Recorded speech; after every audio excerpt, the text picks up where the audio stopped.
السلام عليكم. بما اننا في توقف دولي ومفيش ماتشات، فانا قررت ان اعمل لكم حلقه الفوازير النهارده تبقى 5 لعيبه بدل 3 من غير مقدمات كتير. يلا نبدا. بس قبل ما نبدا، لو ما شفتش حلقه ملخص في السخان منه تقدر تشوفها، هتلاقيها في القناه وفي اول تعليق تحت.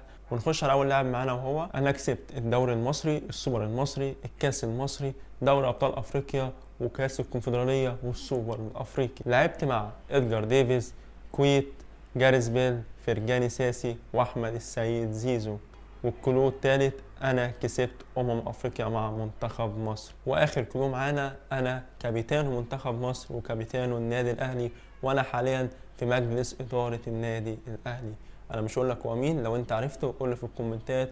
واللاعب التاني معانا، انا احترفت في 3 دوريات من الدوريات ال5 الكبرى، قدرت ان اكسب 2 منهم. الكلو التاني، انا فزت بلقب الهداف اكتر من مره، واكتر من عمل اسيستات مره واحده بس. اما عن الكلو التالت، فانا خسرت نهائيين افريقيا. والكلو الرابع، انا كسبت دوري ابطال اوروبا مره واحده. اما عن اخر كلو معانا، فانا اللاعب الوحيد اللي كسبت كاس الكاراباو وكاس الاتحاد الانجليزي، وقدرت ان اسجل في النهائيين.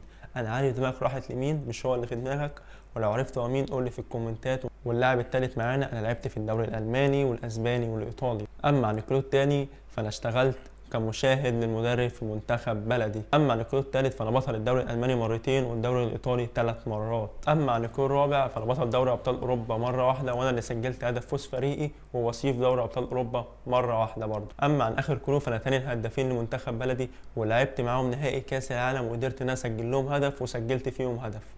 لو عرفتوا مين قول لي في الكومنتات. اما عن اللاعب الرابع معانا، فانا لعبت النادي الحالي ونادي واحد كمان بس، وحققت كل الالقاب الممكنه مع النادي اللي انا بلعب فيه دلوقتي. اما عن الكلو التاني، فانا حققت بطوله اوروبا مع المنتخب في جميع الفئات السنيه، وانا دلوقتي لابس رقم 2. اما عن الكلو التالت، فلعب مع لارس بندر وجونزالو بندر، ستيفان كيسلينج ونينو وسامي غدير. اما عن الكلو الرابع، فهو لعب مع توني كروس وماركوس الونسو. اما عن اخر كلو، فانا حققت دوري ابطال اوروبا 5 مرات، وفي كل بطوله كان لها لحظه تاريخيه فيها. لو عرفت هو مين قول لنا في الكومنتات. ونخش على اخر لاعب معانا، انا حققت الكوبا ديري 4 مرات، وحققت الدوري الاسباني 4 مرات، وكاس المانيا مره واحده. اما عن تاني كلو، فانا لعبت جنب ميسي، لعبت جنب رافينيا الكانتارا ولوكا مودريتش، الوين نوير، لويس البرتو، عدنان يانوزاي، اخيرا جوندو جوبيا.